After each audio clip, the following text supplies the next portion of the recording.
Hi everyone, welcome again to the broiler practical demonstration class. Well, today we'll be looking at how to administer Lasota and Gumboro vaccines. Now, vaccines are the only known way to protect your birds against viral diseases. Apart from biosecurity, that is your own preventive hygiene method, vaccines are the only other known way. So if you are raising broilers, it is important that you give them vaccines. Now, vaccines are of two kinds, Lasota Gumboro, that the major vaccines we give to broilers. Lasota prevents against Newcastle disease, Newcastle virus disease, while Gumboro prevents against infectious bursal disease, two very terrible diseases of poultry. Now, vaccines come in two presentations. There is the powdered ones in glass vials, glass bottles, and then there is a powdered dry tablet vaccine. These two, anyone in your area is good enough to be used. Both Lasota and Gumboro come in these presentations. If you are going to use the tablet or the powdered one, the mixture is still relatively the same. You drop the tablet into water, it will dissolve on its own, and you follow the process I'll be showing you today.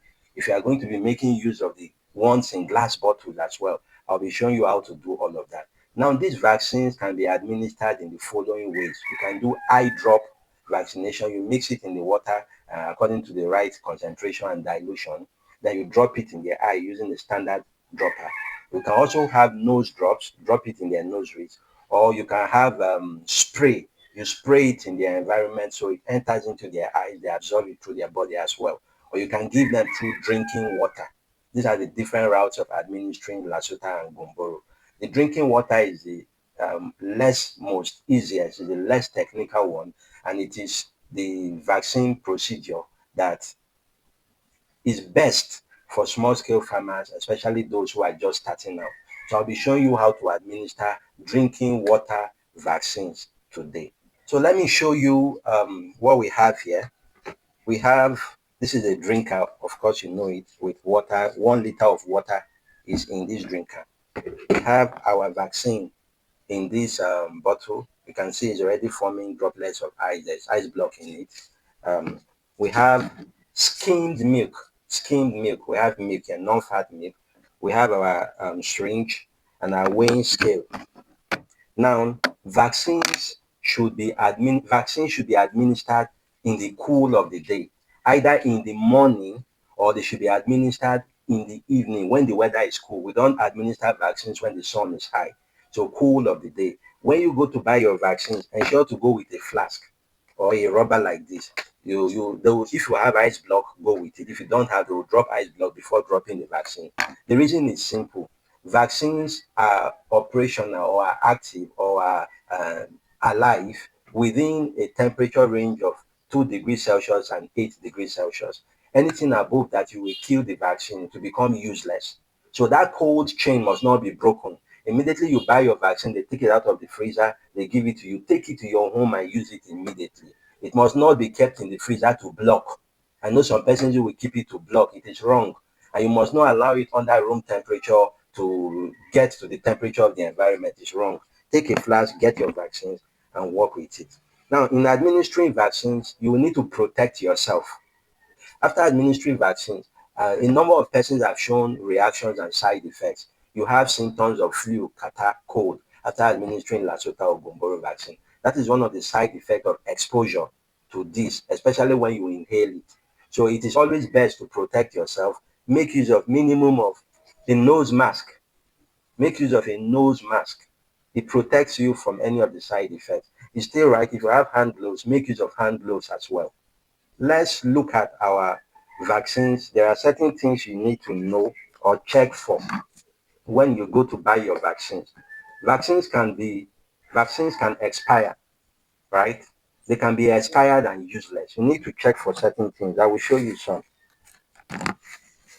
When you get your vaccine, there are certain things you should look out for. Okay, first, number one, look at the physical appearance. Your vaccine bottle must have a plastic stopper at the top. If there is no plastic stopper, please avoid it. You must have a plastic stopper. Number two, check for the name. The name of the vaccine for Lasota is Newcastle disease vaccine, Lasota strain. Number three, look at the dosage How many doses is this?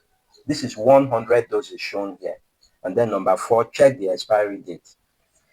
Manufactured December 2024, expired May 2026. If I turn the vaccine, I see that it moves, the powder is not glued anywhere, it doesn't gum. It's a sign that the vaccine is still active.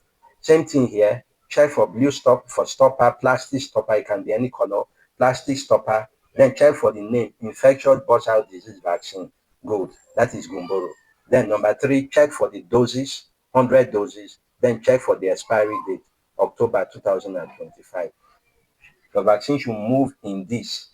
When you put it as a whole, it should not stick to any side of it. Once you have all of this, I think you are good to go.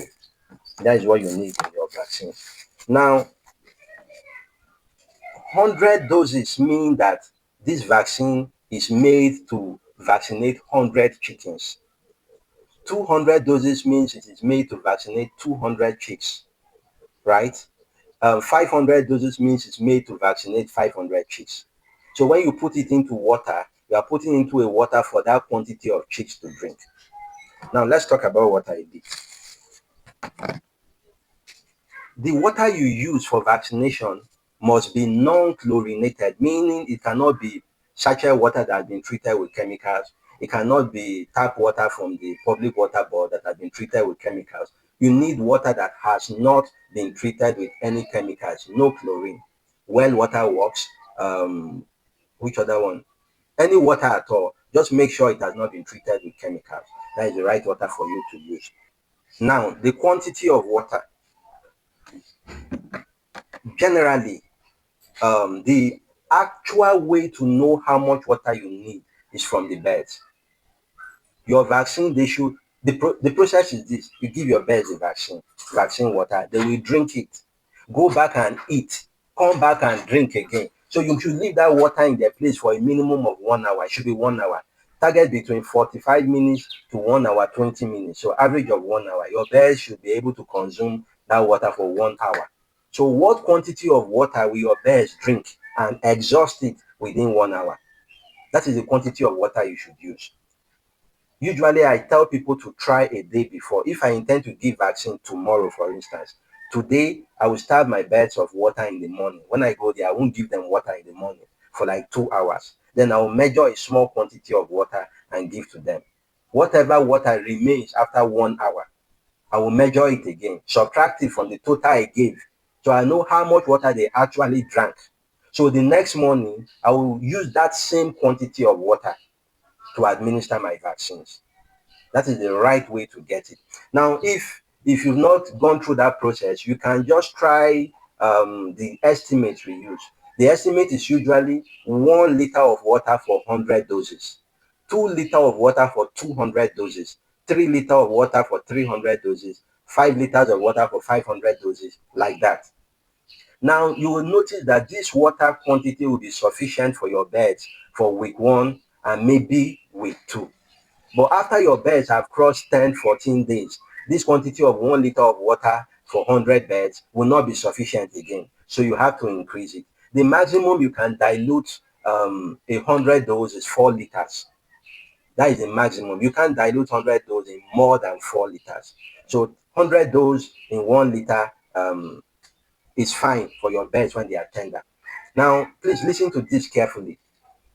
If you dilute in too much water and you throw the water away, your birds did not consume all of that water. What that is implying is that they did not consume all of the 100 doses you used. So you underdosed your birds by throwing away the water. Did you get that? If you have 100 birds, you gave them 100 doses, and your birds did not finish that water within 1 hour, it means you didn't vaccinate them complete. Maybe they took 80 doses, you threw away 20 doses. So that is why it's important for you to gauge how much water they will consume within 1 hour and give them that amount of water on the day of vaccination. I hope this is clear.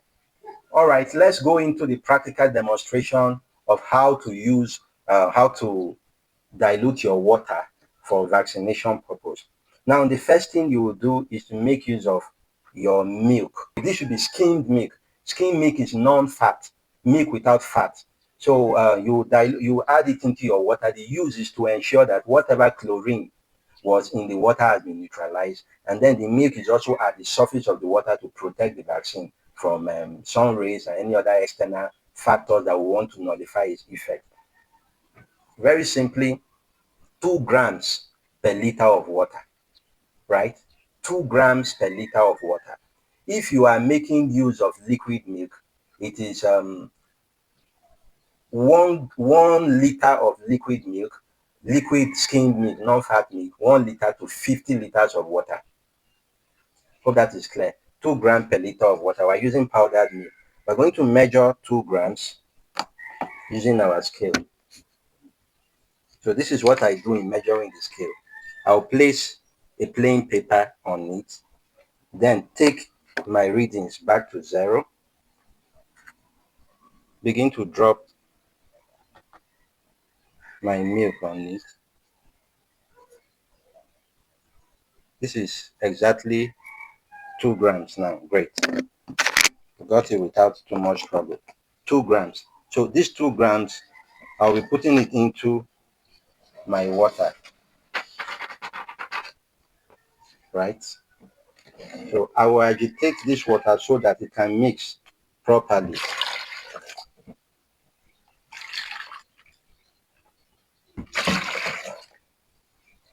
Okay, we've left it for some time, and the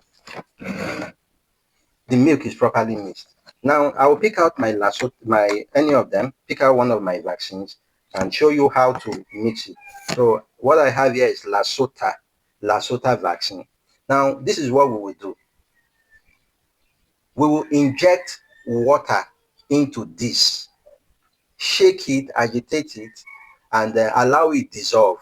Then we'll pick out all the water with our syringe and introduce it into our drinking water. That is the best way to go about it. So I'll be doing that. We'll remove the cap, the plastic cap. Okay. I'll first introduce air into this. All right. So I'm going to pick out very quickly. Let me keep it here.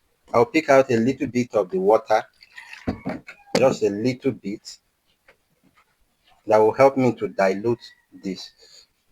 We are diluting this to, we are putting water to get to half of the container only. Half of this glass vial. We'll get water to half of it, and then it will enable us to shake. I think this gets to have. Quickly agitate it, make sure it is all dissolved. And this is all dissolved now. So we will pick out our vaccine. It's well dissolved. We're picking out our vaccine. Okay. We'll pick out everything. So once picked out, quickly bring your water. See, it's like this. You are going to put your syringe under the water and you introduce it not above the water, under the water. You introduce your vaccine into it. We had extra here, right? Turn it in here. Give it a few minutes, maybe 5 minutes. Give it 5 minutes so that the vaccine can mix properly with the water. Then you distribute it in the drinkers for your birds. Any vaccine that is not consumed after 1 hour, please flush it down the toilet. Now, these empty vaccine bottles and your syringe and all of this, the proper way to dispose them is to bury them. Look for a place and bury them so that, see, this vaccine is actually a live vaccine. That virus that will disturb your birds, that will give your birds Newcastle disease, is actually here. Only that it has been weakened. So you don't want to keep this source of biosecurity breach anywhere around your farm. Please bury it, bury it. So this is the process. You take your water to your birds, ensure that it stays in their pen for at least 1 hour. If you had brooding heat on, within this time, move out your heat and just put your water alone. Let your birds drink this water for at least 1 hour. And remember, please remember that while you are doing all this process, an hour or so before you start all of this, remove all their drinking water away. Let it be only food remaining. So they will eat and be thirsty, so that when you bring this drinking water, immediately they go there, they drink, and all of them will be vaccinated. As you are giving them the water, move around and check those who are lying at the corners, disturb them so that they will move around, they will stand up, come and drink the water. So that is just it for vaccination. Wash your hands when you are done properly with detergent, and then dispose of everything properly. So this is how to administer Lasota and Gumboro in drinking water. I hope this has been helpful. Thank you.